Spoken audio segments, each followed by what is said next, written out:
ಸದ್ಯ RSS ನ ವಿಚಾರ ದೊಡ್ಡ ಮಟ್ಟದಲ್ಲಿ ಚರ್ಚೆಗೆ ಗ್ರಾಸ ಆಗಿದೆ. ಮತ್ತೊಂದು ಕಡೆ RSS ನಲ್ಲಿ ಆಗಿರೋದು ಒಂದೇ ಒಂದು ಬದಲಾವಣೆ, ಅದು ಚಡ್ಡಿ ಹೋಗಿ ಈಗ ಪ್ಯಾಂಟ್ ಬಂದಿದೆ ಅಷ್ಟೇ.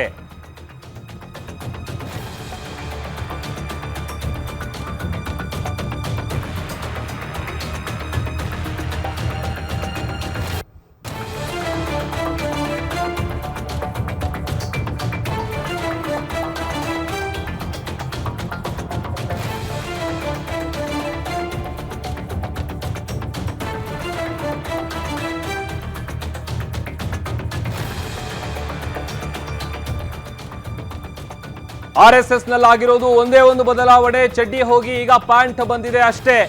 RSS ನವರ ಮಕ್ಕಳು ಸರ್ಕಾರಿ ಶಾಲೆಗೆ ಬರಬೇಕು. RSS ವರ್ತನೆ ತಿದ್ದುವುದು ಸರ್ಕಾರಿ ಶಾಲೆಗಳು ಮಾತ್ರ.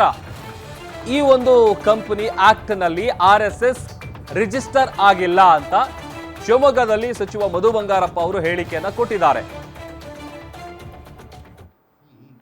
Is it a registered organisation? ನಾನೇನಂದೆ, ಅವ್ರಿಗೇನು ಹಾಕಿದ್ದಾರೆ?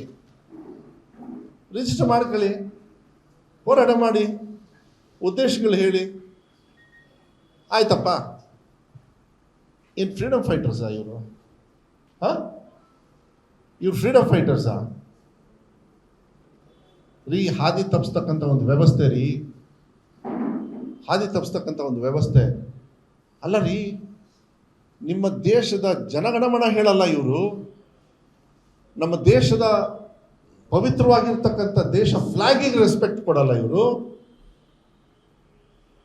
ಮನುಷ್ಯರ ಇವರು. ಬಾಬಾ ಸಾಹೇಬ್ ಅಂಬೇಡ್ಕರ್ ಅವ್ರು ಏನು ಬರೆದು ಕೊಟ್ಟಿದ್ದಾರೆ ನನಗೆ, ಈ ಥರ ಕುತ್ಕೊಂಡು ಚರ್ಚೆ ಮಾಡಿ ಅಂತ ಹೇಳಿ.